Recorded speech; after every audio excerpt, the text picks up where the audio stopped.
আসসালামু আলাইকুম। একটা নতুন ভিডিও নিয়ে আবার আপনাদের সামনে উপস্থাপন করতে চলেছি। আজকে পশ্চিমবঙ্গের বিভিন্ন জায়গায় বৃষ্টি হচ্ছে।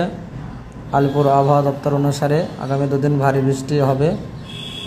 বৃষ্টি কিছুটা আমাদের গরম থেকে মুক্তি দিলেও অনেক সময় অতিরিক্ত বৃষ্টির ফলে বন্যাও দেখা যায়। সম্প্রতি আসামে বন্যার ফলে অনেক লোক প্রাণ হারিয়েছে, ঘরছাড়া হয়েছে বহু মানুষ।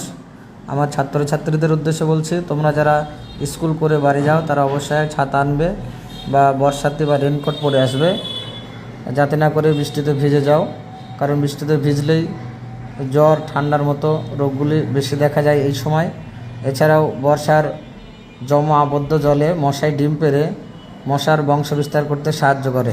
তাই অবশ্যই রাতে মশারি টাঙিয়ে শোবে, কারণ মশার কামড়ে ডেঙ্গু ম্যালেরিয়ার মতো বিভিন্ন প্রাণঘাতী রোগ এই সময় দেখা যায়। তাই অবশ্যই রাতের বেলায় মশারি টাঙিয়ে শোবে। শুধুমাত্র এটা ছাত্রছাত্রীদের উদ্দেশ্যে নয়, জনসাধারণের উদ্দেশ্যেও কথাটি বলা হচ্ছে। আপনারা বৃষ্টি উপভোগ করুন, কিন্তু সেটা যেন আমাদের দুর্ভোগের কারণ হয়ে না দাঁড়ায়। ভিডিওটি ভালো লাগলে অবশ্যই একটা লাইক দেবেন এবং ফলো করতে ভুলবেন না।